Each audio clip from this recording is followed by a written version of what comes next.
Mirador. Bonjour M. Diallo et bonjour à tous les chroniqueurs. Tout le plaisir de vous recevoir. Oui, allez-y. Naini Berete. Bien sûr, oui. Ouais. Qui signe beaucoup de tribunes dans les médias en ligne. Universitaire à côté de Nantes, en tout cas, sociologue si je m'abuse. Allez-y pour votre fiche signalétique.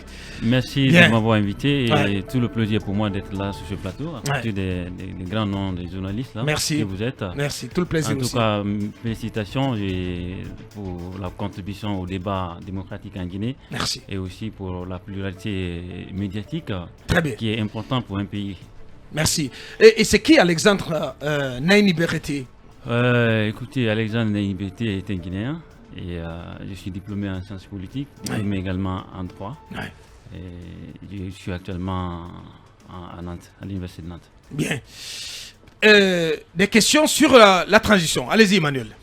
Monsieur Berete, ces derniers temps, ça évolue beaucoup, notamment du point de vue du chronogramme qui a été pratiquement rendu public finalement, mais le débat se pose encore sur qui va entériner ce chronogramme entre l'article 77 de la charte et la proposition du président de la République de le transmettre au CNT. Est-ce que de l'avis justement de juriste que vous êtes, quel est le regard que vous portez sur ce débat, ouais. sur ce débat? Peut-être plus globalement, depuis la France, depuis le 5 septembre, vous suivez en tout cas l'évolution de cette transition, les chantiers ouverts, les actes posés et toutes les perspectives. Est-ce que vous êtes à même de dire que le CNRD est sur la bonne voie, que cette transition va dans la bonne direction? Écoutez, c'est difficile pour moi de répondre à cette question-là, puisque voilà, il y a plein de choses qui se sont passées quand même depuis le 5 septembre. Globalement, jusqu'à maintenant. ouais, j'ai dit globalement. Globalement, il y a des actes qui ont été posés qui vont dans la bonne direction. Ouais. Il y a d'autres qui le sont moins. Ouais. Donc, c'est tout ce que je peux dire. Il y a des très bonnes actes, par exemple, comme la libération, par exemple, des prisonniers politiques. Le fait d'extirper et d'apaiser la situation politique en Guinée, c'est une très bonne action. Et aussi le fait de lancer aussi là, des poursuites judiciaires pour la moralisation de la vie de la gestion publique. La gestion publique, ouais. C'est une très bonne chose. Par contre, il y a d'autres actions qui le sont moins. Comme notamment, nous avons vu récemment la démolition de maisons la démolition des maisons et pour ma part, ces actions-là ne se sont pas... Bien que c'est une bonne action, il faut récupérer les domaines de l'État. Absolument, j'allais vous poser la question. Exactement, c'est une bonne chose, mais il y a certaines actions qui se sont passées qui sont contre, par exemple, la loi. Ouais. Je pense, par exemple, à la destruction du domicile de l'ancien chef de file de l'opposition. Ouais. Et celui d'Alain Diallo. Et là, celui d'Alain Diallo. C'était une action qui était déjà en justice. Il fallait attendre que la justice s'y prononce avant de démolir le bâtiment. Il y a des actions qui se passent qui sont du fait du prince. Par exemple, mais là-dessus, les auteurs de cette action-là, notamment le CNRD, a fait prévaloir le fameux principe du préalable. Est-ce que vous pensez... Le privilège du C'est préalable. qu'il appelle le privilège du prince. Vous pensez du fait du prince, ouais. C'est la même chose. C'est la même chose, à peu Est-ce près, que vous pensez que c'était pas... L'argument, en fait, ne tient pas? Pour ma part, l'argument ne tient pas pour une simple raison. Le CNRD lui-même a mis en avant la loi comme la boussole de la transition. La justice. C'est-à-dire que toutes les actions des autorités devraient se reposer sur la loi. Du moment où on a choisi cette voie-là, je pense qu'il fallait continuer dans cette voie. Ouais. Parce que l'affaire avait été portée devant la justice. Et par conséquent, vous pensez que la démolition de cette résidence revendiquée par l'Assemblée d'Alain Diallo, que sa démolition est une tache noire, ou en tout cas est une action qui vient entacher cette volonté d'ériger la justice comme boussole de cette transition? Absolument, pour ma part, ce n'était pas nécessaire en fait. C'est bien de récupérer les domaines de l'État, c'est une très bonne chose parce que là, celui d'Alain Diallo et d'autres leaders, bien entendu, ou d'autres personnes qui étaient concernées par ces opérations de déguerpissement ici. Ouais. Et ils ont fait prévaloir ici des actes juridiques quand même qu'ils avaient en leur possession. Effectivement. Et il fallait démêler le vrai du faux. Et rester dans cet esprit. Ouais. Dans cet esprit, devant la loi et devant la justice.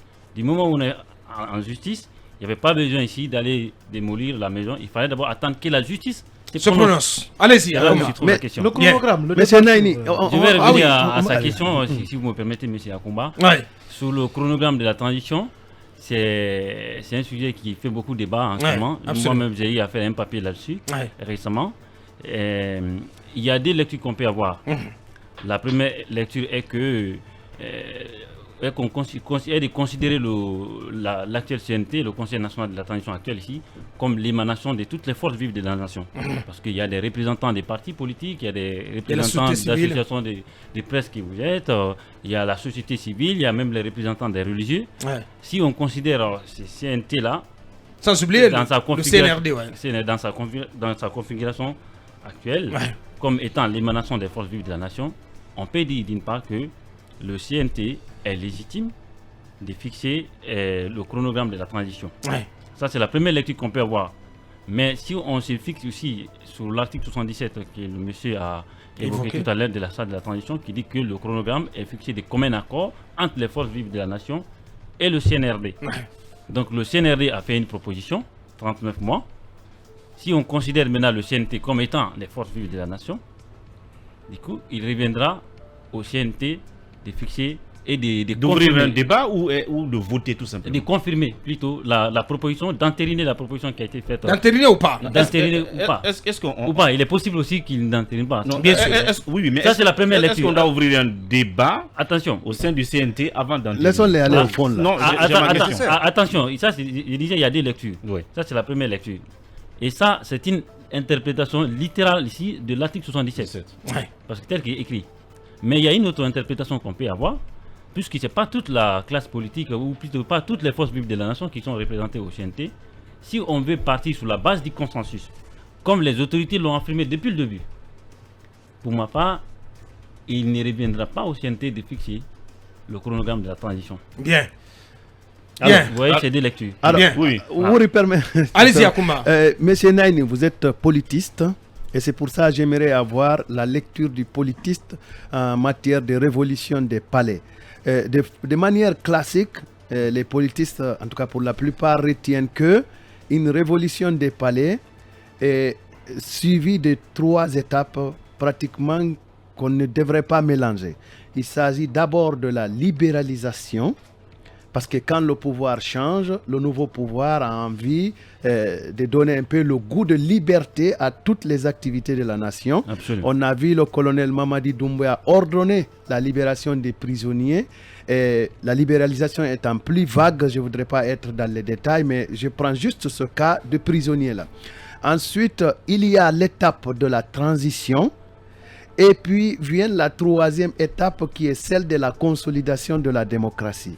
Aujourd'hui, le CNRD, la junte, cette prise du pouvoir et les premières actions que nous avons vécues, êtes-vous en mesure de croire que ces étapes-là ont été respectées de manière chronologique ou est-ce qu'elles sont en voie d'être respectées ou violées, évidemment? Non, moi je ne peux pas dire ça tout simplement. C'est difficile de répondre par un oui ou par un non. Comme je disais tout à l'heure, le CNRD, à la prise du pouvoir, ils ont affiché beaucoup de volonté, beaucoup de volontarisme sur les questions des libertés, sur les questions de démocratie. Et c'est une très bonne chose. Mais une chose est de dire et d'affirmer des principes, l'autre chose est de les appliquer et de les confronter face à la réalité aussi même du moment du pays. Bien. Donc je pense que il y a des choses qui ont été faites et qui vont dans la bonne direction. Ouais. Par contre, il y a d'autres qui ne le sont pas. Bien. Actuellement, on le voit actuellement à travers cette crispation qui commence à se former entre la classe politique et le CNRD, et une transition par nature, elle est politique. Bien. Elle est politique Allez-y. et elle doit se baser sur le consensus. Donc moi, je voudrais quand même les interpeller sur ce point-là. J'ai l'impression qu'actuellement, il y a une mouvance et il y a une opposition. Et c'est la première erreur qu'une transition peut commettre en fait. Parce qu'actuellement, on a l'impression que la classe politique, elle est totalement l'opposition. Et ceux qui sont actuellement, les dirigeants actuels, sont de la mouvance présidentielle. Alors qu'on a en face de nous quand même des autorités qui ne sont pas des autorités Qui ne sont pas élus. Qui ne sont pas élus. Bien. Ça, il faut avoir ça à l'esprit. Ils ne sont pas élus. Ils doivent partir sur la base du consensus pour fixer le chronogramme de la transition. Il ne sert à rien d'aller en force parce que déjà la Guinée est face à des menaces. La première menace, elle est interne et l'autre menace, elle est externe. La première menace, d'abord, c'est il peut y avoir des soulèvements populaires, des manifestations politiques, et ça, c'est pas l'avantage du pays, des difficultés actuelles. Et l'autre menace, c'est une menace qui peut venir de la communauté internationale, notamment la CEDEAO, les partenaires techniques et financiers de la Guinée, qui peuvent sanctionner le pays si jamais il n'y a pas de consensus autour du chronogramme, autour du calendrier de la transition. Comme c'est le cas en ce moment. Allez-y, Mohamed. Alors, avant-dernière question. Mon cher Berete, beaucoup de juristes estiment aujourd'hui qu'il serait mieux d'amender la constitution de 2010 au lieu de créer une nouvelle constitution. Quel est votre avis sur la question? Moi, je vais être très direct sur cette question-là. Pour ma part, d'ailleurs, il faut mettre à profit cette transition-là pour totalement réécrire l'histoire, en tout cas politique de la Guinée, puisqu'on a tellement connu des constitutions et de façon globale, la nature des régimes politiques que le pays que nous avons connu, ce sont des régimes présidentiels où on a une forte prédominance du chef de l'État sur toutes les autres institutions. Pour ma part, profitons de cette transition-là pour donner à la Guinée un régime politique dans lequel ici le Parlement va avoir beaucoup plus de force. Pour ma part, un régime bicaméral. Je ne parle pas de... Pourquoi pas? Un parlement bicaméral. Moi, en tout cas, j'imagine un régime semi-parlementaire pour la Guinée. Mais moi, j'ai une question. Je pense que c'est ce qui semble être envisagé. Oui, mais un régime parlementaire dans lequel même la force va revenir au gouvernement plutôt qu'au président de la République. C'est-à-dire que où le Premier ministre sera issu du Parlement, il doit avoir d'abord la confiance du Parlement pour être issu de la majorité parlementaire. Exactement, la majorité qui sera issue des élections doit former le gouvernement pour diriger le pays. Le président va avoir plus un rôle assez symbolique, un rôle de représentativité, de caution morale du pays. Bien. C'est ce type de régime que moi j'imagine pour notre pays, puisque quel que soit voilà, la volonté qu'on peut avoir, c'est-à-dire que changer de comportement, changer de culture politique, tant que le régime politique en Guinée ne change pas. Est-ce que vous êtes favorable au bipartisme? Bipartisme, non. Moi, je suis un démocrate profond. Intégral. Voilà, je suis totalement intégral de ce point de vue. La liberté doit être mise. Il faut laisser cette liberté de soi. Donc, cette transition ne doit pas être bâclée. Elle ne doit pas être bâclée. Pour vous, elle doit durer combien de temps? C'est la dernière question. C'est raisonnable de votre point de vue? 39 mois pour ma part, je peux dire c'est raisonnable, mais il faut le consensus. Il faut le consensus. Voilà qui est bien dit. Grand merci à vous, Alexandre Naini Berete. On n'a pas pu malheureusement aller plus en profondeur sur toutes les questions en lien avec le déroulé de cette transition. Merci, Alexandre Naini, universitaire guinéen à Nantes, du côté de la France. Il était notre dernier invité. Merci à Ibrahim Babin Diallo, Wali Design pour live streaming. On se retrouve demain, mardi, quand il sera 8h, pour continuer cette émission. Derrière nous, c'est Danteg avec Ousmane Tolo et toute son équipe.